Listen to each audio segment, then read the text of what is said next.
ಕೋಲಾರ ಕಾಂಗ್ರೆಸ್ನಲ್ಲಿ ಭುಗಿಲೆದ್ದಿರುವ ಭಿನ್ನಮತ ಸದ್ಯಕ್ಕೆ ಶಮನವಾಗುವಂತಹ ಸಾಧ್ಯತೆಗಳೇ ಕಾಣಿಸ್ತಿಲ್ಲ. ಮಾಜಿ ಸ್ಪೀಕರ್ ರಮೇಶ್ ಕುಮಾರ್ ಬಣಕ್ಕೆ ಆಹಾರ ಸಚಿವ KH ಮುನಿಯಪ್ಪ ತಿರುಗೇಟು ಕೊಟ್ಟಿದ್ದಾರೆ. ಬೆಂಗಳೂರಿನಲ್ಲಿ ಮಾತನಾಡಿದ ಅವರು, ನನ್ನ ನಿರ್ಧಾರದಲ್ಲಿ ಯಾವುದೇ ಬದಲಾವಣೆ ಇಲ್ಲ. ಸಿಎಂ ಸಿದ್ದರಾಮಯ್ಯ ಅವರೇ ಬರಲಿ, ಅವರ ಜೊತೆಯೂ ಕೂಡ ಮಾತನಾಡ್ತೀನಿ. ನಮ್ಮ ಮನೆಗೆ ಟಿಕೆಟ್ ಕೊಡಬೇಕು ಅಂತ ಒತ್ತಾಯ ಮಾಡ್ತೀನಿ. ನಾನು ಕಾಂಗ್ರೆಸ್ ಪಕ್ಷದ ನಿಷ್ಠಾವಂತ. ಅವರು ಎಲ್ಲ ಪಾರ್ಟಿಯನ್ನು ನೋಡಿಕೊಂಡು ಬಂದಿದ್ದಾರೆ.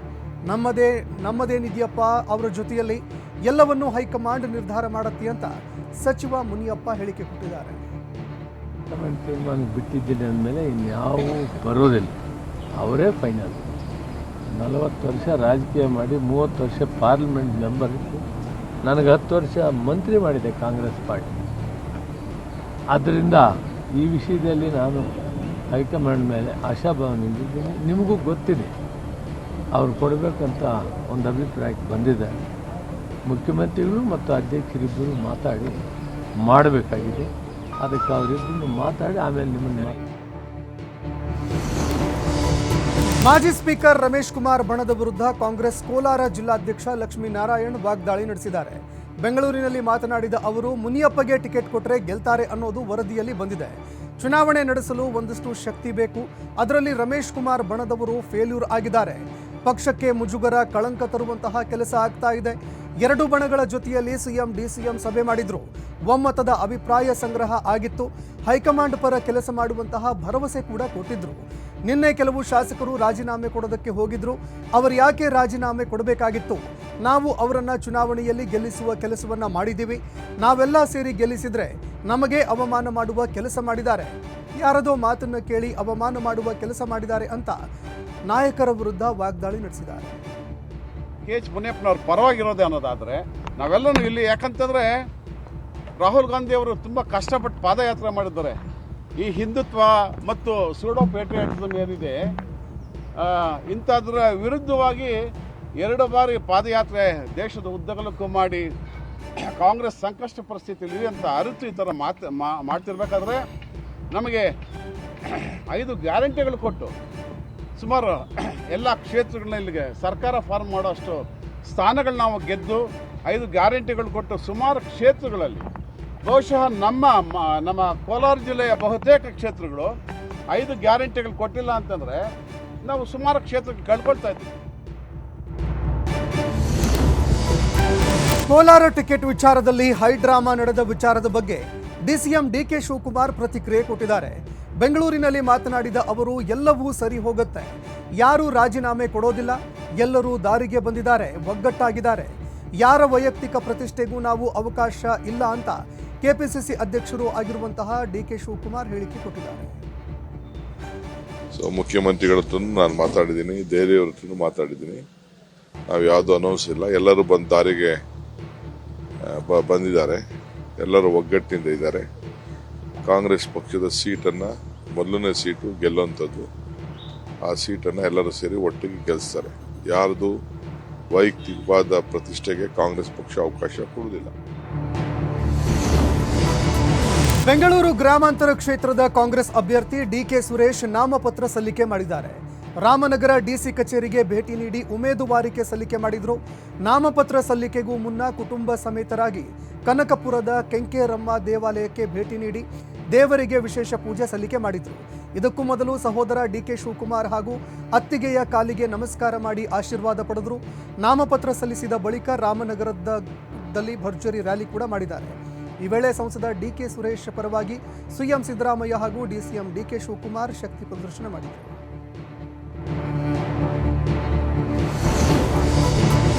ಮಾಜಿ ಸಿಎಂ HD ಕುಮಾರಸ್ವಾಮಿ ನಂಜನಗೂಡು ನಂಜುಂಡೇಶ್ವರ ದರ್ಶನ ಪಡೆದು ತುಲಾಭಾರ ಸೇವೆ ಸಲ್ಲಿಕೆ ಹರಕೆ ತೀರಿಸಿದ್ದಾರೆ. ಪ್ರತಿ ಚುನಾವಣೆಯ ಸಂದರ್ಭದಲ್ಲಿ ಮಾಜಿ ಪ್ರಧಾನಿ HD ದೇವೇಗೌಡರ ಕುಟುಂಬ ಈ ಬಾರಿಯೂ ಕೂಡ ಹರಕೆ ಸಲ್ಲಿಸಿದೆ. JDSನ ವರಿಷ್ಠರಾದಂತಹ HD ದೇವೇಗೌಡ ಸೇರಿದಂತೆ ಇಡೀ ಕುಟುಂಬ ನಂಜುಂಡೇಶ್ವರನಿಗೆ ಪೂಜೆ ಸಲ್ಲಿಕೆ ಮಾಡಿದೆ.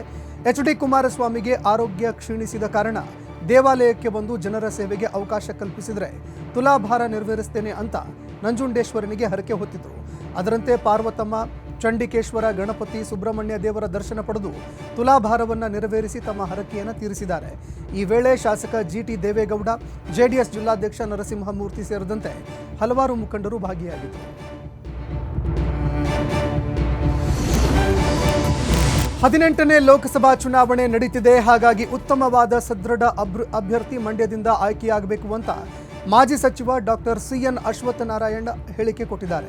ಮಂಡ್ಯದಲ್ಲಿ ಮಾತನಾಡಿದ ಅವರು, ಒಂದು ಕಾಲದಲ್ಲಿ ಮಂಡ್ಯ ಕ್ಷೇತ್ರ ಇಡೀ ರಾಜ್ಯಕ್ಕೆ ಮಾದರಿಯಾಗಿತ್ತು. ರೈತಾಪಿ ವರ್ಗ ಹೆಚ್ಚಿರುವ ಕ್ಷೇತ್ರ ಅಂದರೆ ಅದು ಮಂಡ್ಯ. ಇಲ್ಲಿ ಪರಿಣಾಮಕಾರಿಯಾಗಿ ಕ್ಷೇತ್ರ ಪ್ರತಿನಿಧಿಸುವಂತಹ ನಾಯಕ ಅಂದರೆ ಅದು ಕುಮಾರಸ್ವಾಮಿ. ಹಾಗಾಗಿ ನಿಮಗೆ ಜನರ ಕಷ್ಟ ಸುಖ ಅರ್ಥ ಮಾಡಿಕೊಂಡಂತಹ ನಾಯಕ ಬೇಕಾ ಅಥವಾ ಯಾರದ್ದೋ ಹಿಂದೆ ತಲೆ ಕೆರೆದು ನಿಲ್ಲುವಂತಹ ವ್ಯಕ್ತಿ ಬೇಕಾ ನಿರ್ಧರಿಸಿ ಅಂತ ಮಾತನಾಡಿದ್ದಾರೆ.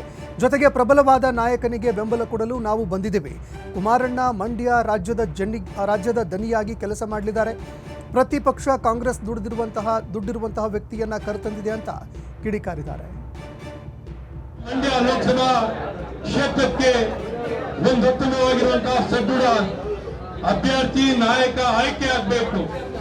ಈ ಆಯ್ಕೆ ಮೂಲಕ ಏನೊಂದು ಮಂಡ್ಯ ಜಿಲ್ಲೆ ಇಡೀ ದೇಶದಲ್ಲಿ ಪ್ರಗತಿ ಸಮೃದ್ಧಿಯನ್ನ ಇಡೀ ದೇಶದಲ್ಲಿ ನಂಬರ್ 1 ಆಗಿದ್ದಂತ ಒಂದು ಲೋಕಸಭಾ ಕ್ಷೇತ್ರ ಏನಾದ್ರು ದೇಶದಲ್ಲೇ ಇದ್ರೆ ಅದು ಮಂಡ್ಯ ಲೋಕಸಭಾ ಕ್ಷೇತ್ರ ಅಂತ ಹೇಳ್ತಾರೆ. ಮಂಡ್ಯ ಲೋಕಸಭಾ ಕ್ಷೇತ್ರದ ಅಭ್ಯರ್ಥಿ ಕುಮಾರಣ್ಣ ಅಂತ ಬಿಜೆಪಿ ರಾಜ್ಯ ಅಧ್ಯಕ್ಷ ಬಿವೈ ವಿಜಯೇಂದ್ರ ತಿಳಿಸಿದ್ದಾರೆ.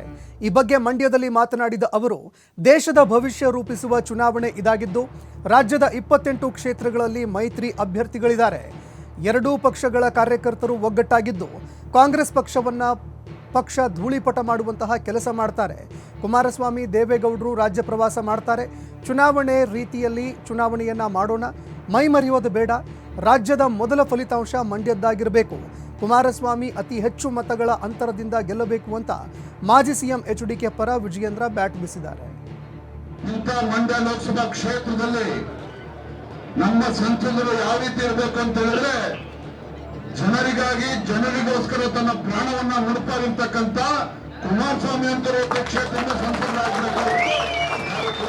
ಸಾಧ್ಯ ಅಲ್ಲ. ಹಾಗಾಗಿ ಇಷ್ಟು ಮಾತ್ರ ಸಂದರ್ಭ ಹೇಳ್ತಾನೆ. ನಿನ್ನೆ ದಿನ ಮೈಸೂರಿನಲ್ಲಿ ನಾನು ಮನೆ ಎಚ್.ಡಿ. ಕುಮಾರಸ್ವಾಮಿ ಅವರು ಮೈಸೂರು ಲೋಕಸಭಾ ಕ್ಷೇತ್ರ, ಅದೇ ರೀತಿ ಜಾಮನೂರು ಲೋಕಸಭಾ ಕ್ಷೇತ್ರ ಚುನಾವಣೆ ನಾವು ಚಾಲನೆ ಕೊಟ್ಟಿದ್ದೇವೆ. ನಾವೇನು ಇವತ್ತೇ ಚುನಾವಣೆ ಫೇಸ್ ಮಾಡ್ತಿಲ್ಲ, ಪ್ರತಿದಿನವೂ ಚುನಾವಣೆಯ ರೂಪುರೇಷೆ ನೋಡ್ತಾ ಇದ್ದೀವಿ ಅಂತ ಡಿಸಿಎಂ ಡಿಕೆ ಶಿವಕುಮಾರ್ ಹೇಳಿಕೆ ಕೊಟ್ಟಿದ್ದಾರೆ. ಬೆಂಗಳೂರಿನಲ್ಲಿ ಮಾತನಾಡಿದ ಅವರು, ತಮ್ಮ ಸುರೇಶ್ ಪ್ರತಿ ಮನೆಗೂ ಕೆಲಸ ಮಾಡಿದ್ದಾರೆ. ಕೋವಿಡ್ ವೇಳೆ ಪ್ರತಿ ಮನೆಗೆ ಸಹಾಯ ಕೂಡ ಮಾಡಿದ್ದಾರೆ. ಮೆಡಿಕಲ್ ಕಿಟ್, ತರಕಾರಿ ಕೊಟ್ಟು ಬಂದಿದ್ದೀವಿ ಅಂತ ಕೋವಿಡ್ ಘಟನಾವಳಿಗಳನ್ನು ನೆನೆದ ಡಿಕೆಶಿ ತಮ್ಮ ಸಹೋದರ ಮಾಡಿದ ಕಾರ್ಯಗಳನ್ನು ನೆನಪಿಸಿದರು. ಇದೇ ವೇಳೆ ಲೋಕಸಭಾ ಚುನಾವಣೆಯಲ್ಲಿ ಡಿಕೆ ಸುರೇಶ್ ಗೆಲ್ತಾರೆ ಎಂಬ ಭರವಸೆ ವ್ಯಕ್ತಪಡಿಸಿದರು. ನಾವು ಎಲೆಕ್ಷನ್ ಇವತ್ತು ಮಾಡ್ತಾ ಇಲ್ಲ. ಚುನಾವಣಾ ಡಿಕೆ ಸುರೇಶ್ ಅವರು ಚುನಾವಣಾ ಗೆದ್ದ ದಿನದಿಂದನೇ ಪ್ರತಿದಿನನೂ ರೂಪರೇಷೆಗಳನ್ನು ನಾವು ಮಾಡ್ಕೊಂಡು ಬಂದಿದ್ದೀವಿ. ಈಗ ನೀವು ಗಮನಿಸಿರಬೇಕು ಒಂದು ವಿಚಾರನ, ಕೋವಿಡ್ ಸಂದರ್ಭ ಅಲ್ಲೂ ಬೇಕಾದಷ್ಟು ಬೇರೆ ಬೇರೆ ಪಾರ್ಟಿ MLAಗಳು ಕೂಡ ಇದ್ದರು. ರಾಮನಗರದಲ್ಲಿ ಬೇರೆ MLA ಇದ್ರು, ಚನ್ನಪಟ್ಟಣದಲ್ಲಿ ಬೇರೆ MLA ಇದ್ರು, ಮಾಗಡಿಯಲ್ಲಿ ಬೇರೆ MLA ಇದ್ರು. ಈ ಕೋವಿಡ್ ಸಂದರ್ಭದಲ್ಲಿ ಬೆಂಗಳೂರು ಸೌತಲ್ಲಿ MLA ಇದ್ರು. ಸುರೇಶ್ ಅಂಗಡಿ ಕೇಂದ್ರ ಮಂತ್ರಿ, ಅವರ ದೇಹನ ಅವರ ತವರೂರಿಗೆ ಅವ್ರ ಕ್ಷೇತ್ರ ಜನತೆಗೆ ದರ್ಶನ ಮಾಡಲಿಕ್ಕೆ ಅವಕಾಶ ಮಾಡಿಕೊಡ್ಲಿಲ್ಲ ಕೇಂದ್ರ ಸರ್ಕಾರ ಇದ್ಕೊಂಡು. ಒಂದು ಮಿಲಿಟರಿ ಇದರಲ್ಲಿ ತಂದು ಕೊಡ್ಬೋದಾಗಿತ್ತು. ಆದರೆ ನಾನು ಕಾಂಗ್ರೆಸ್ ಪಕ್ಷದ ಅಧ್ಯಕ್ಷನಾಗಿದ್ದೆ, ಸುರೇಶ್ ಅವರು MP ಆಗಿದ್ದರು. ಇಡೀ ಕ್ಷೇತ್ರಕ್ಕೆ ಜನರಿಗೆ ಆ ಕಷ್ಟ ಕಾಲದಲ್ಲಿ ಏನು ಅವತ್ತಿನ ಕಾಲದಲ್ಲಿ ಮೆಡಿಕಲ್ ಏಡ್ ಕೊಡ್ಲಿಕ್ಕೆ ಸಾಧ್ಯನೋ. ಹುಬ್ಬಳ್ಳಿ ನನ್ನ ಜನ್ಮಭೂಮಿ, ಬೆಳಗಾವಿ ನನ್ನ ಕರ್ಮಭೂಮಿ. ಕ್ಷೇತ್ರದಲ್ಲಿ ಒಗ್ಗಟ್ಟಿನಿಂದ ಕೆಲಸ ಆರಂಭ ಮಾಡಿದ್ದೇವೆ ಅಂತ ಬೆಳಗಾವಿ ಲೋಕಸಭಾ ಕ್ಷೇತ್ರದ ಅಭ್ಯರ್ಥಿ ಜಗದೀಶ್ ಶೆಟ್ಟರ್ ಹೇಳಿಕೆ ಕೊಟ್ಟಿದ್ದಾರೆ.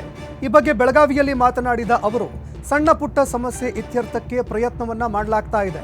ಈ ಭಾಗದಲ್ಲಿ ಏನೆಲ್ಲ ಅಭಿವೃದ್ಧಿ ಮಾಡಬೇಕೋ ಮಾಡ್ತೀನಿ. ಹೊರಗಿನವರು ಅನ್ನೋದು ಯಾವುದೇ ಅರ್ಥ ಇಲ್ಲ. ರಾಷ್ಟ್ರೀಯ ಆಧಾರದ ಮೇಲೆ ಮತ ಕೇಳ್ತೀನಿ ಅಂತ ಜಗದೀಶ್ ಶೆಟ್ಟರ್ ಹೇಳಿಕೆ ಕೊಟ್ಟಿದ್ದಾರೆ.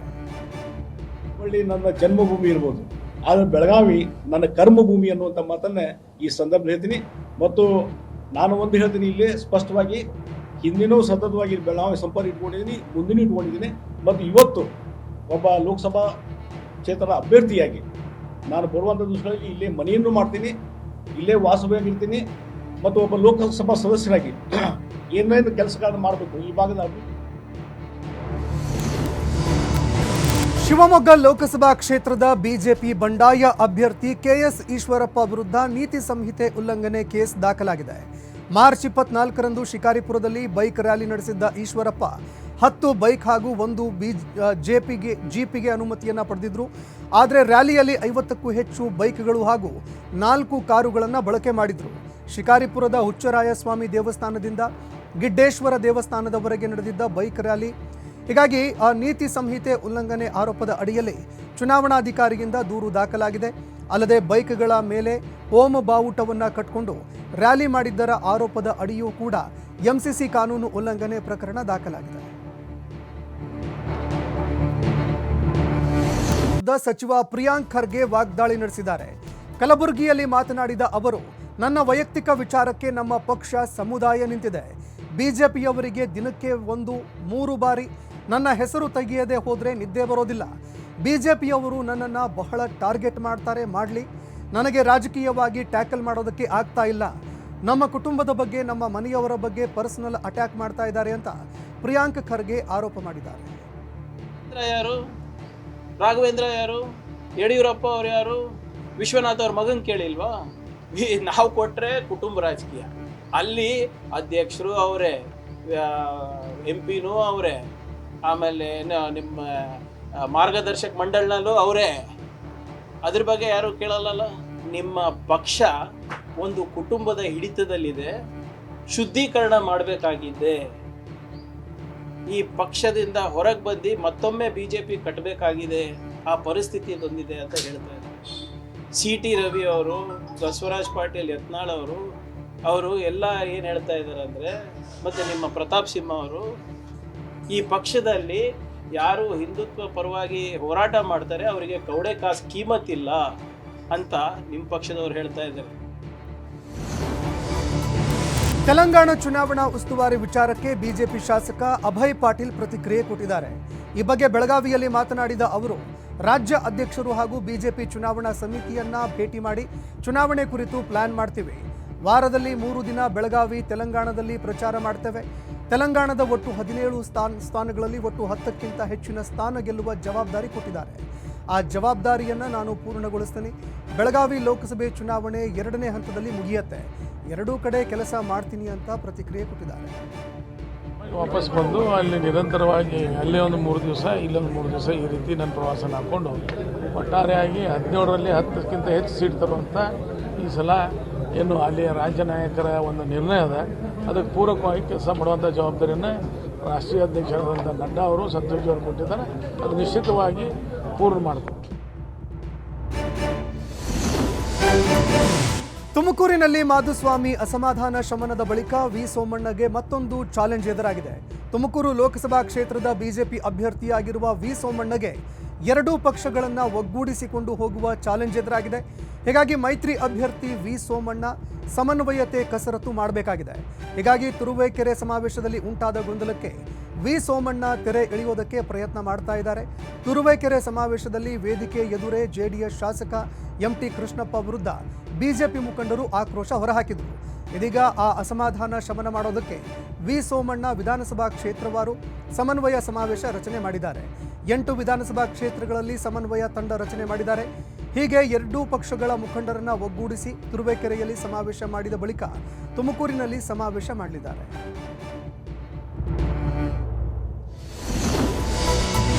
ಮಂಡ್ಯದಲ್ಲಿ HD ಕುಮಾರಸ್ವಾಮಿ ಸೋಲ್ತಾರೆ ಎಂಬ ಕಾಂಗ್ರೆಸ್ನವರ ಹೇಳಿಕೆಗೆ HDK ತಿರುಗೇಟು ಕೊಟ್ಟಿದ್ದಾರೆ. ಮೈಸೂರಿನಲ್ಲಿ ಮಾತನಾಡಿದ ಅವರು, ಕಳೆದ ಬಾರಿ ನನ್ನ ಮಗ ಸೋಲಿಗೆ ಕಾರಣ ಏನು ಅನ್ನೋದು ಗೊತ್ತಿದೆ, ಆದರೆ ಅದರ ಆಧಾರದ ಮೇಲೆ ಇವರು ಈಗ ಮಾತನಾಡ್ತಾ ಇದ್ದಾರೆ. ನಾನು ಸೋಲ್ತೀನಿ ಅಂತ ಹೇಳೋ ಸಿದ್ದರಾಮಯ್ಯ ಯಾವಾಗ ಜ್ಯೋತಿಷಿಯಾದ್ರು? ನನ್ನನ್ನು ವಲಸಿಗ ಅಂತ ಹೇಳಿದ್ದಾರೆ. ಕಾಂಗ್ರೆಸ್ನಲ್ಲಿ ನೀವು ವಲಸಿಗರಲ್ವೇ ಅಂತ ಸಿಎಂ ಸಿದ್ದರಾಮಯ್ಯಗೆ ಮಾಜಿ ಸಿಎಂ HD ಕುಮಾರಸ್ವಾಮಿ ಪ್ರಶ್ನೆ ಮಾಡಿದ್ದಾರೆ. ಸಂಸದೆ ಸುಮಲತಾ ಅವರ ಬಗ್ಗೆಯೂ ಕೂಡ ಮಾತನಾಡಿದ HDK, ಸುಮಲತಾ ಏನು ನನ್ನ ಶತ್ರುನಾ? ರಾಜಕೀಯದಲ್ಲಿ ಹೋರಾಟ, ಜಗಳ ಎಲ್ಲವೂ ಇದ್ದೇ ಇರುತ್ತೆ. ಅಗತ್ಯವಿದ್ದರೆ ಅವರನ್ನು ಭೇಟಿ ಮಾಡ್ತೀವಿ ಅಂತ ಮಾತನಾಡಿದ್ದಾರೆ. ಅದರಿಂದ ಆ ಚುನಾವಣೆಯ ಫಲಿತಾಂಶ ಅವ್ರು ಏನು ಹೇಳಿದ್ದಾರೆ, ಅವ್ರ ಮಗನನ್ನೇ ಗೆಲ್ಲಿಸ್ಕೊಳ್ಳಿಕ್ಕೆಲ್ಲ ಕುಮಾರಸ್ವಾಮಿ ಅವರು ಚುನಾವಣೆ ಸೋಲ್ತಾರೆ ಈ ಬಾರಿ ಅಂತಕ್ಕಂಥದ್ದೇನಿದೆ. ಬಹುಶಃ ಅವ್ರು ಮುಖ್ಯಮಂತ್ರಿ ಸ್ಥಾನದ ಅಧಿಕಾರ ನಡೆಸೋದು ಬಿಟ್ಟು ಜ್ಯೋತಿಷ ಹೇಳೋದು ಯಾವಾಗಲಿಂದ ಪ್ರಾರಂಭ ಮಾಡಿದ್ದಾರೋ ಗೊತ್ತಿಲ್ಲ ನನಗೆ. ನೋಡೋಣ ಅವ್ರ ಜ್ಯೋತಿಷ್ಯ ಮುಂದಿನ ಫಲಿತಾಂಶ ಮಂಡ್ಯ ಜಿಲ್ಲೆ ಜನತೆ ಏನು ಕೊಡ್ತಾರೆ ಅಂತಕ್ಕಂಥದ್ದು ಕಾದು. ಹಾಸನ ಲೋಕಸಭಾ ಕ್ಷೇತ್ರದ ಮೈತ್ರಿ ಅಭ್ಯರ್ಥಿ ಪ್ರಜ್ವಲ್ ರೇವಣ್ಣ ಜಿಲ್ಲಾ ಚುನಾವಣಾಧಿಕಾರಿ ಕಚೇರಿಗೆ ಆಗಮಿಸಿ ಸಾಂಕೇತಿಕವಾಗಿ ನಾಮಪತ್ರ ಸಲ್ಲಿಕೆ ಮಾಡಿದ್ದಾರೆ. ಈ ಬಗ್ಗೆ ಮಾತನಾಡಿದ ಪ್ರಜ್ವಲ್ ರೇವಣ್ಣ, 4ನೇ ತಾರೀಕು ಬಿಜೆಪಿ ರಾಜ್ಯಾಧ್ಯಕ್ಷ BY ವಿಜಯೇಂದ್ರ ಹಾಗೂ ಕುಮಾರಣ್ಣ ಇಬ್ಬರೂ ಬರ್ತಾರೆ. ಜಿಲ್ಲೆಯ ಜನ ನನ್ನ ಕೆಲಸವನ್ನ ನೋಡಿ ಮತ ಕೊಡಿ ಅಂತ ಮನವಿ ಮಾಡ್ತಾ ಇದ್ದೀನಿ ಅಂತ ಪ್ರಜ್ವಲ್ ರೇವಣ್ಣ ಹೇಳಿಕೆ ಕೊಟ್ಟಿದ್ದಾರೆ.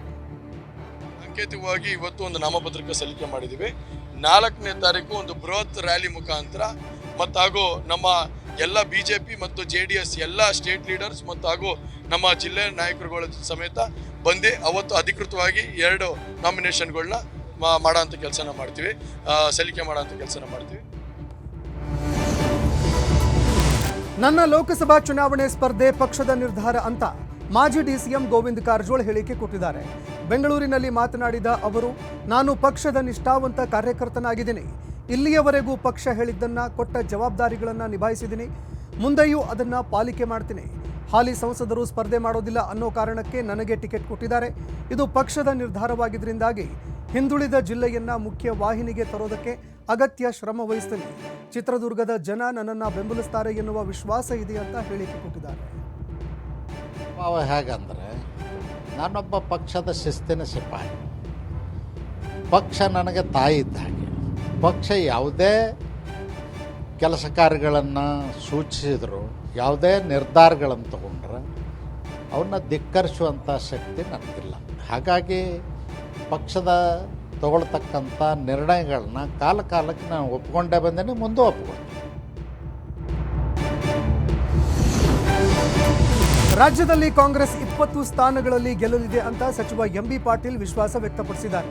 ಈ ಬಗ್ಗೆ ವಿಜಯಪುರದಲ್ಲಿ ಪ್ರತಿಕ್ರಿಯೆ ಕೊಟ್ಟ ಅವರು, ದಕ್ಷಿಣ ಕರ್ನಾಟಕ ಭಾಗದಲ್ಲಿ ಪ್ರಥಮ ಹಂತದ ನಾಮಪತ್ರ ಸಲ್ಲಿಕೆ ಆರಂಭವಾಗಿದ್ದು, ಉತ್ತರ ಕರ್ನಾಟಕ ಭಾಗದಲ್ಲಿ 2ನೇ ಹಂತದಲ್ಲಿದೆ. ಲೋಕಸಭಾ ಚುನಾವಣೆಗೆ ರಾಜ್ಯದಲ್ಲಿ ಉತ್ತಮ ವಾತಾವರಣವಿದ್ದು, ನಮ್ಮ ಪರ ಗ್ಯಾರಂಟಿ ಯೋಜನೆಗಳಿವೆ. ಗೃಹಜ್ಯೋತಿ, ಗೃಹಲಕ್ಷ್ಮಿ, ಅನ್ನಭಾಗ್ಯ ಯೋಜನೆಗಳು ಜನರಿಗೆ ಉಪಯೋಗವಾಗಿದೆ. ಈ ಬಿಜೆಪಿಯ ಮುಖವಾಡ ಬಯಲಾಗಿದೆ. ಪ್ರಧಾನಮಂತ್ರಿಗಳು ಬಹಳ ಪ್ರಾಮಾಣಿಕ, ಸ್ವಚ್ಛ ಅಂತ ಹೇಳ್ತಿದ್ರು. ಆದ್ರೀಗ ಚುನಾವಣಾ ಬಾಂಡ್ಗಳಿಂದ ಎಲ್ಲವೂ ಬಯಲಾಗಿದೆ ಅಂತ ಮಾತನಾಡಿದ್ದಾರೆ. ಕಾಂಗ್ರೆಸ್ ಪಕ್ಷ ನಾವು ಅಂದಾಜು ಮಾಡಿದ್ದೀವಿ 20 ಸೀಟ್ಗಳನ್ನ ನಾವು ಗೆಲ್ಲಬೇಕು ಮತ್ತು ಗೆಲ್ತೀವಿ ಅನ್ನೋ ಸಂಪೂರ್ಣವಂತ ವಿಶ್ವಾಸ ಇದೆ. ಈಗ ಪ್ರಥಮ ಹಂತದ ದಕ್ಷಿಣ ಭಾಗದಲ್ಲಿ ಇವತ್ತಿನಿಂದ ನಾಮಪತ್ರ ಪ್ರಾರಂಭ ಆಗ್ತದೆ. ನಮ್ಮದು 2ನೇ ಹಂತದಲ್ಲಿದೆ. ಒಟ್ಟಾರೆ ವಾತಾವರಣ ಚೆನ್ನಾಗಿದೆ. ಕಾಂಗ್ರೆಸ್ ಪಕ್ಷ ವಿಶೇಷವಾಗಿ ನಮ್ಮ ಗ್ಯಾರಂಟೀಸ್ ಏನಿದ್ದಾವೆ, ಲೋಕಸಭಾ ಚುನಾವಣೆಯಲ್ಲಿ ಸಹಕಾರ ನೀಡುವಂತೆ ಆಪ್ ನಾಯಕರಿಗೆ ಕಾಂಗ್ರೆಸ್ ಮನವಿ ಮಾಡಿದೆ. ಆಪ್ ರಾಜ್ಯಾಧ್ಯಕ್ಷ ಮುಖ್ಯಮಂತ್ರಿ ಚಂದ್ರುಗೆ DCM DK ಶಿವಕುಮಾರ್ ಪತ್ರ ಬರೆದಿದ್ದು, ಕಾಂಗ್ರೆಸ್ ಪಕ್ಷವನ್ನ ಬೆಂಬಲಿಸುವಂತೆ ಮನವಿ ಮಾಡಿದ್ದಾರೆ. ಇಂಡಿಯಾ ಮೈತ್ರಿಕೂಟದಲ್ಲಿ ನೀವು ಗುರುತಿಸಿಕೊಂಡಿದ್ದೀರಿ. ಹಾಗಾಗಿ ಮೈತ್ರಿ ಸಿದ್ಧಾಂತಕ್ಕೆ ಅನುಗುಣವಾಗಿ ಬೆಂಬಲ ನೀಡಿ. ನಮ್ಮ ಅಭ್ಯರ್ಥಿಯನ್ನ ಗೆಲ್ಲಿಸೋದಕ್ಕೆ ನಿಮ್ಮ ಪಕ್ಷದ ಮುಖಂಡರು, ಕಾರ್ಯಕರ್ತರು ಸಹಕರಿಸಬೇಕು. ನಮಗೆ ಸಂಪೂರ್ಣ ಸಹಕಾರ ನೀಡಿ ಅಭ್ಯರ್ಥಿಗಳ ಪರ ಸಂಘಟನೆ ಪ್ರಚಾರದಲ್ಲಿ ಪಾಲ್ಗೊಳ್ಳಿ ಅಂತ ಪತ್ರದ ಮೂಲಕ ಮನವಿ ಮಾಡಿಕೊಂಡಿದ್ದಾರೆ. KSRTC ಡ್ರೈವರ್ಗಳಿಗೆ ಸಾರಿಗೆ ಇಲಾಖೆ ಸಿಹಿ ಸುದ್ದಿ ಕೊಟ್ಟಿದೆ. KSRTC ಬಸ್ ಚಾಲಕರಿಗೆ ಡಬಲ್ ಡ್ಯೂಟಿಯಿಂದ ಮುಕ್ತಿ ನೀಡಲಾಗಿದೆ. ಅಲ್ಲದೆ ಇನ್ನು ಮುಂದೆ ನೈಟ್ ಡ್ರೈವ್ ಹಾಗೂ ದೂರದ ಪ್ರಯಾಣ ಮಾಡುವ ಚಾಲಕರಿಗೆ ವಿಶ್ರಾಂತಿ ಕಡ್ಡಾಯ ಅಂತ ಘೋಷಣೆ ಮಾಡಲಾಗಿದೆ. ಅಲ್ಲದೆ 8 ಗಂಟೆಗಿಂತ ಹೆಚ್ಚು ಡ್ಯೂಟಿ ಮಾಡಿಸುವಂತಿಲ್ಲ ಹಾಗೂ ವಾರದಲ್ಲಿ ಕೆಲಸದ 48 ಗಂಟೆಯನ್ನ ದಾಟುವಂತಿಲ್ಲ ಅಂತ ಘೋಷಣೆಯಾಗಿದೆ. ರಾಜ್ಯದಲ್ಲಿ ನಡೀತಿದ್ದ ಅಪಘಾತಗಳ ಪ್ರಕರಣಗಳನ್ನು ಪತ್ತೆ ಹಚ್ಚೋದಕ್ಕೆ ಒಂದು ಸಮಿತಿಯನ್ನು ರಚನೆ ಮಾಡಲಾಗಿತ್ತು. ಆಕ್ಸಿಡೆಂಟ್ ಹಿಂದಿನ ಕಾರಣಗಳನ್ನು ಪತ್ತೆ ಹಚ್ಚಿದಂತಹ ಸಮಿತಿ ಡಬಲ್ ಡ್ಯೂಟಿ ಮತ್ತು ನೈಟ್ ವಿಶ್ರಾಂತಿಯನ್ನ ನೀಡದೇ ಇರೋದ್ರಿಂದಾಗಿ ನಿದ್ದೆಗೆಟ್ಟು ಬಸ್ ಚಲಾಯಿಸುವಾಗ ಈ ರೀತಿ ಘಟನೆಗಳು ನಡೀತಾ ಇರುವ ಬಗ್ಗೆ ಬಯಲಾಗಿತ್ತು. ಹೀಗಾಗಿ ಈ ಆದೇಶವನ್ನು ಹೊರಡಿಸಲಾಗಿದೆ. ಗಣಿನಾಡಿನಲ್ಲಿ ಸಾಲ ವಸೂಲಾತಿ ಕ್ರಮ ವಿರೋಧಿಸಿ ಕರ್ನಾಟಕ ಗ್ರಾಮೀಣ ಬ್ಯಾಂಕ್ ಮುಂದೆ ರೈತರು ಪ್ರತಿಭಟನೆ ಮಾಡಿದ್ದಾರೆ. ಕರ್ನಾಟಕ ರಾಜ್ಯ ರೈತ ಸಂಘಟನೆ ವತಿಯಿಂದ ಬಳ್ಳಾರಿ ಜಿಲ್ಲೆಯ ವಿವಿಧ ತಾಲೂಕಿನಿಂದ ಬಂದಿದ್ದ ರೈತರು ಬೃಹತ್ ಪ್ರತಿಭಟನೆಯನ್ನ ಮಾಡಿದ್ದಾರೆ. ರಾಜ್ಯದಲ್ಲಿ ಬರಗಾಲ ತಾಂಡವವಾಡ್ತಾ ಇದೆ. ರಾಜ್ಯ ಸರ್ಕಾರ ಜಿಲ್ಲೆಯ ಎಲ್ಲಾ ತಾಲೂಕುಗಳನ್ನು ಸಹ ಬರ ಪೀಡಿತ ಅಂತ ಘೋಷಿಸಿದೆ. ಆದರೆ ಕರ್ನಾಟಕ ಗ್ರಾಮೀಣ ಬ್ಯಾಂಕ್ ಮಾತ್ರ ಹಣ ವಸೂಲಿಗಾಗಿ ಕಿರುಕುಳ ಕೊಡ್ತಾ ಇದೆ. ಬಾಕಿ ಇರುವ ಪ್ರತಿ ರೈತನಿಗೆ ನೋಟಿಸ್ ಕಳಿಸ್ತಾ ಇದೆ. ಸಾಲ ಮರುಪಾವತಿ ಮಾಡದೇ ಇದ್ರೆ ಆಸ್ತಿ ಮುಟ್ಟುಗೋಲು ಹಾಕಿಕೊಳ್ಳೋದಾಗಿ ಬೆದರಿಕೆ ಹಾಕ್ತಾ ಇದೆ. ಬ್ಯಾಂಕ್ ಸಿಬ್ಬಂದಿ ರೈತರಿಗೆ ಕಿರುಕುಳ ನೀಡ್ತಾ ಇದ್ದಾರೆ ಅಂತ ರೈತರು ತಮ್ಮ ಬೆಳೆಗಳನ್ನು ಬ್ಯಾಂಕ್ ಮುಂದೆ ತಂದಿಟ್ಟು ಆಕ್ರೋಶ ಹೊರಹಾಕಿದ್ದಾರೆ. ಘಟಕಕ್ಕೆ ಬೆಂಕಿ ಬಿದ್ದು ಲಕ್ಷಾಂತರ ಮೌಲ್ಯದ ನಾರು ಸುಟ್ಟು ಭಸ್ಮವಾಗಿದೆ. ತುಮಕೂರು ಜಿಲ್ಲೆ ತಿಪಟೂರು ತಾಲೂಕಿನ ತಿಮ್ಲಾಪುರ ಗೇಟ್ ಬಳಿ ಅಗ್ನಿ ಅವಘಡ ಸಂಭವಿಸಿದ್ದು ಜಯಣ್ಣ ಎಂಬುವರಿಗೆ ಸೇರಿದ ತೆಂಗಿನ ನಾರು ಉತ್ಪಾದನಾ ಘಟಕ ಸುಟ್ಟು ಕರಕಲಾಗಿದೆ. ಇದ್ದಕ್ಕಿದ್ದಂತೆ ತೆಂಗಿನ ನಾರಿನ ಘಟಕದಲ್ಲಿ ಬೆಂಕಿ ಕಾಣಿಸಿಕೊಂಡಿದ್ದು ಬೆಂಕಿ ನಂದಿಸಲು ಅಗ್ನಿಶಾಮಕ ಸಿಬ್ಬಂದಿ ಹರಸಾಹಸ ಪಟ್ಟಿದ್ದಾರೆ. ಬೆಂಕಿಯ ಕೆನ್ನಾಲಿಗೆಗೆ ಸುಮಾರು 50 ಲಕ್ಷಕ್ಕೂ ಹೆಚ್ಚು ಮೌಲ್ಯದ ತೆಂಗಿನ ನಾರು ಬೆಂಕಿಗೆ ಆಹುತಿಯಾಗಿದ್ದು ಕಿಡಿಗೇಡಿಗಳು ಬೆಂಕಿ ಹಚ್ಚಿದ್ದಾರೆ ಅಂತ ಮಾಲೀಕ ಜಯಣ್ಣ ಆರೋಪಿಸಿದ್ದಾರೆ. ಈ ಸಂಬಂಧ ತಿಪಟೂರು ತಾಲೂಕಿನ ಕೆಬಿ ಕ್ರಾಸ್ ಪೊಲೀಸ್ ಠಾಣಾ ವ್ಯಾಪ್ತಿಯಲ್ಲಿ ಪ್ರಕರಣ ದಾಖಲಾಗಿದೆ. ಮಂಗಳೂರು ಹೊರವಲಯದ ಬೈಕಂಪಾಡಿ ಕೈಗಾರಿಕಾ ಪ್ರದೇಶದಲ್ಲಿ ಅಗ್ನಿ ಅವಘಡ ನಡೆದಿದೆ. ಫಿಶ್ ಆಯಿಲ್ ಉತ್ಪಾದಿಸುವ ಶಿಹಾರ್ ಎಂಟರ್ಪ್ರೈಸಸ್ನಲ್ಲಿ ಶಾರ್ಟ್ ಸರ್ಕ್ಯೂಟ್ನಿಂದಾಗಿ ಬೆಂಕಿ ಹೊತ್ಕೊಂಡಿದೆ ಎನ್ನಲಾಗ್ತಿದೆ. ಯುಎಂ ಶಿಹಾರ್ ಎಂಟರ್ಪ್ರೈಸಸ್ಗೆ ಬೆಂಕಿ ಹೊತ್ತಿಕೊಂಡಿದ್ದು ಕೋಟ್ಯಂತರ ರೂಪಾಯಿ ನಷ್ಟವಾಗಿದೆ. ಸದ್ಯ ಯಾವುದೇ ಪ್ರಾಣಹಾನಿ ಆಗಿಲ್ಲ ಎನ್ನಲಾಗಿದೆ. ಧಗಧಗನೆ ಹೊತ್ತಿ ಉರಿಯುತ್ತಿದ್ದ ಬೆಂಕಿ ನಂದಿಸೋದಕ್ಕೆ ಅಗ್ನಿಶಾಮಕ ದಳ ಹರಸಾಹಸ ಪಡುವಂತಾಯಿತು. ಸ್ಕೂಟಿ ಮತ್ತು ಕಾರಿನ ನಡುವೆ ಭೀಕರ ಅಪಘಾತ ಸಂಭವಿಸಿ ಇಬ್ಬರು ಸಾವನ್ನಪ್ಪಿರುವ ಘಟನೆ ಚಿಕ್ಕಮಗಳೂರು ಜಿಲ್ಲೆ ಅಜ್ಜಂಪುರ ತಾಲೂಕಿನ ಹಿರೇಕಾನವಂಗಲ ಗ್ರಾಮದಲ್ಲಿ ನಡೆದಿದೆ. ಅಪಘಾತದಲ್ಲಿ ಅರ್ಜುನ್ ಹಾಗೂ ಶ್ವೇತಾ ಎಂಬುವರು ಸ್ಥಳದಲ್ಲೇ ಸಾವನ್ನಪ್ಪಿದ್ದಾರೆ. ಡಿಕ್ಕಿಯ ರಭಸಕ್ಕೆ ಸ್ಕೂಟಿ ಸಂಪೂರ್ಣವಾಗಿ ಜಖಮಾಗಿದೆ. ಸ್ಥಳಕ್ಕೆ ಅಜ್ಜಂಪುರ ಪೊಲೀಸರು ಭೇಟಿ ನೀಡಿ ಪರಿಶೀಲನೆ ಮಾಡಿದ್ದಾರೆ. ಕಾರು ಚಾಲಕ ಅಜಾಗರೂಕತೆಯಿಂದಲೇ ಈ ಅಪಘಾತ ನಡೆದಿದೆ ಎಂಬುದು ಮೇಲ್ನೋಟಕ್ಕೆ ತಿಳಿದುಬಂದಿದೆ. ಈಜಲು ಹೋಗಿದ್ದ ಯುವಕ ನೀರಿನಲ್ಲಿ ಮುಳುಗಿ ಮೃತಪಟ್ಟಿರುವಂತಹ ಘಟನೆ ಮೈಸೂರಿನ ನಂಜನಗೂಡು ತಾಲೂಕಿನ ಹುಲ್ಲಹಳ್ಳಿ ಗ್ರಾಮದ ಸಮೀಪದಲ್ಲಿ ಇರುವ ಕಬಿನಿ ಹತ್ವಾಳ ಕಟ್ಟೆಯಲ್ಲಿ ನಡೆದಿದೆ. ನಂಜನಗೂಡು ಪಟ್ಟಣದ ರಾಮಸ್ವಾಮಿ ಲೇಔಟ್ ನಿವಾಸಿ 23 ವರ್ಷದ ಅಭಿಷೇಕ್ ಮೃತಪಟ್ಟಿದ್ದಾನೆ. ನಂಜನಗೂಡು ಪಟ್ಟಣದಿಂದ ತನ್ನ 3 ಸ್ನೇಹಿತರ ಜೊತೆಯಲ್ಲಿ ಈಜಲು ಬಂದಿದ್ದ ಅಭಿಷೇಕ್ ನೀರಿನ ಸುಳಿಗೆ ಸಿಲುಕಿ ಸಾವನ್ನಪ್ಪಿದ್ದಾನೆ. ಸ್ಥಳಕ್ಕೆ ಹುಲ್ಲಹಳ್ಳಿ ಪೊಲೀಸ್ ಠಾಣೆಯ ಪಿಎಸ್ಐ ಚೇತನ್ ಕುಮಾರ್ ಭೇಟಿ ನೀಡಿ ಪರಿಶೀಲನೆ ಮಾಡಿದ್ದಾರೆ. ಈ ಸಂಬಂಧ ಹುಲ್ಲಹಳ್ಳಿ ಪೊಲೀಸ್ ಠಾಣೆಯಲ್ಲಿ ಪ್ರಕರಣ ದಾಖಲಾಗಿದೆ.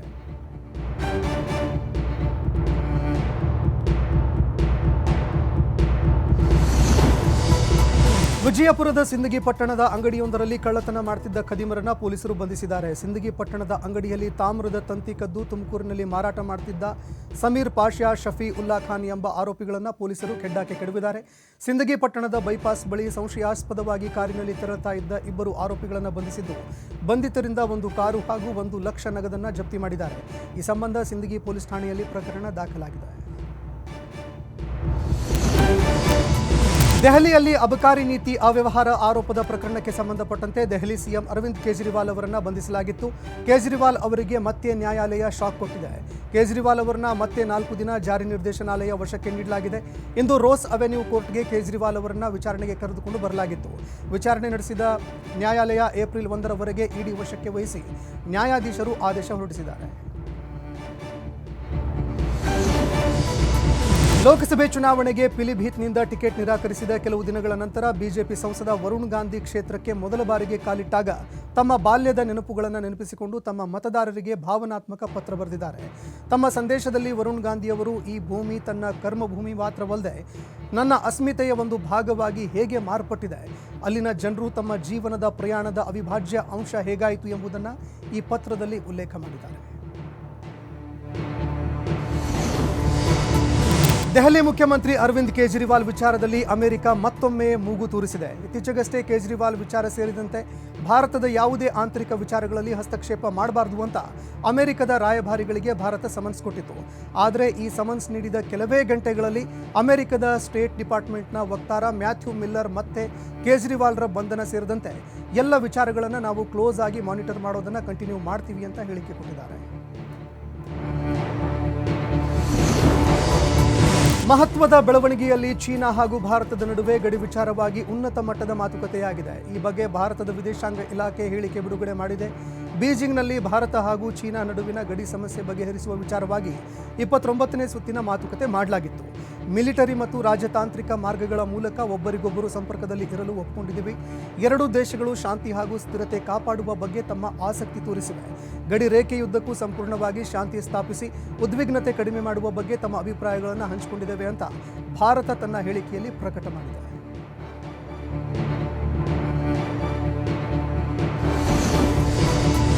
ಇಸ್ರೇಲ್ ಹಮಾಸ್ ಯುದ್ಧದ ಕುರಿತಂತೆ ಭಾರತ ಮಹತ್ವದ ಹೇಳಿಕೆ ಕೊಟ್ಟಿದೆ. ಪ್ಯಾಲೆಸ್ತೀನಿಯರಿಗೆ ಅವರ ಜಾಗವನ್ನು ನಿರಾಕರಣೆ ಮಾಡಲಾಗಿದೆ ಅಂತ ವಿದೇಶಾಂಗ ಸಚಿವ ಎಸ್ ಜೈಶಂಕರ್ ಹೇಳಿಕೆ ಕೊಟ್ಟಿದ್ದಾರೆ.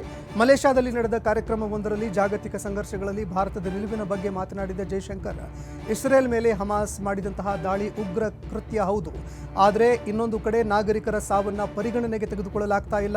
ಈ ಸಮಸ್ಯೆಯಲ್ಲಿ ಅಂದರೆ ಇಸ್ರೇಲ್ ಹಮಾಸ್ ಸಂಘರ್ಷದಲ್ಲಿ ಏನೇ ತಪ್ಪು ಸರಿ ಇರಬಹುದು, ಆದರೆ ವಾಸ್ತವ ಏನಂದರೆ ಪ್ಯಾಲೆಸ್ತೀನಿಯರಿಗೆ ಅವರ ಹಕ್ಕುಗಳು ಮತ್ತು ಅವರ ಮಾತೃಭೂಮಿಯ ನಿರಾಕರಣೆ ಮಾಡಲಾಗಿದೆ ಅಂತ ಇಸ್ರೇಲ್ ವಿರುದ್ಧ ಭಾರತ ಪರೋಕ್ಷವಾಗಿ ಕಿಡಿಕಾರಿದೆ.